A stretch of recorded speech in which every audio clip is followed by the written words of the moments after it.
अब सवाल बनता है कि अन्य राज्य कैसे करते हैं साहब? पीएम पोषण योजना में और कौन से राज्य क्या-क्या खिलाते हैं? तो जिस-जिस क्षेत्र की अपनी-अपनी खासियत है। जैसे अगर हम उत्तर प्रदेश की बात करें तो ये रोटी, चावल, दाल, मौसमी सब्जी, खिचड़ी खिलाते हैं। सप्ताह में 1 दिन ये 200 एमएल दूध उपलब्ध कराते हैं। 1 दिन के अंदर ताज़ा मौसमी फल भी देते हैं। वहीं राजस्थान की अगर हम बात करें तो यहाँ पर सोम, बुध, शुक्र, शनि को रोटी, दाल, सब्जी, मंगल को चावल, दाल, सब्जी और गुरुवार को दाल, सब्जी और खिचड़ी। इसमें 1 दिन फल, 6 दिन दूध, यहाँ पर अंडा है ही नहीं।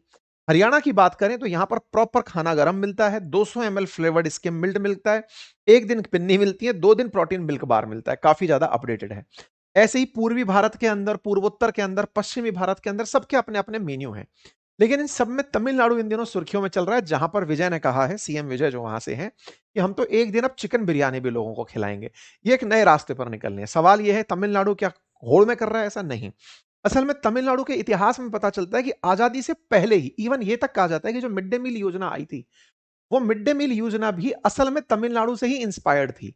जो के कामराज थे, जिन्होंने पूरे देश के अंदर मिड डे मील की वकालत की थी, या एनटीआर थे, जहां से मतलब तमिलनाडु का मॉडल ही पूरे देश के अंदर असल में कॉपी हुआ, ऐसा क्लेम किया जाता है।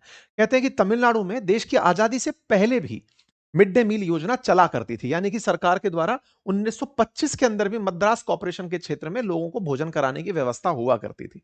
तो ऐसे में यहां पर अपडेट चीजें होती गई और समय समय पर मेन्यू हर पार्टी के द्वारा कुछ ना कुछ नया ऐड करना, ये सब कार्य यहां पर चलते आए हैं। तो अभी फिलहाल के लिए तमिलनाडु कुछ इस प्रकार से चर्चा में है। तो ये पूरी की पूरी राजनीति और क्षेत्र के आधार पर दिया जाने वाला भोजन है, जो मैंने आपको बताया। लेकिन इसी बीच में क्या अंडा भी खरीद पाएंगे? जब 10 रुपए एक बच्चे के लिए सरकार बजट दे रही है, तो अंडा आता 5 रुपए का भी है अगर, 1 रुपए उसका पकाई, ढुलाई और पहुंचाने में लगेगा, 6 रुपया उसमें खर्च हो गया, तो 3 रुपए में आप बाकी में दे क्या पाएंगे? तो 10 रुपए बजट और वैसे भी कम है, और ये मामला अब कर्नाटक में हाइलाइट भी होने लगा है। कर्नाटक के अंदर बहुत सी स्कूलों के अंदर अब अंडा इसलिए नहीं खिलाया जा पा रहा है, क्योंकि अंडा महंगा पड़ रहा है।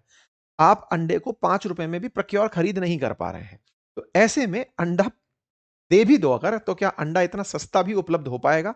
ये एक अब डिबेट का विषय बना हुआ है। इसका मतलब सरकार को कहीं न कहीं अब बजट एलोकेशन में थोड़ी वृद्धि करनी हो सकती है। खैर, जहाँ तक बात खाने की हो, तो खाने में इस बात की आज़ादी होना ज़रूरी है कि कौन क्या खाता है। इस देश में ऑलरेडी 140 करोड़ लोगों में से 100 करोड़ लोग नॉन वेजिटेरियन हैं। इंटरनेट पर प्राप्त डेटा अगर अच्छे से पढ़ा जाए, तो उसमें 80% भारतीयों के बारे में नॉन वेजिटेरियन शब्द इंटरनेट पर यूज़ किया गया है। यही विश्व का भी लगभग औसत इतना ही है। तो ऐसे में फूड हैबिट्स को लेकर के बहस होना तार्किकता के साथ तो ठीक नहीं है, लेकिन बाकी जैसा आपका मन है, आप वैसा खाएँ। फिलहाल के लिए इतना ही और धन्यवाद।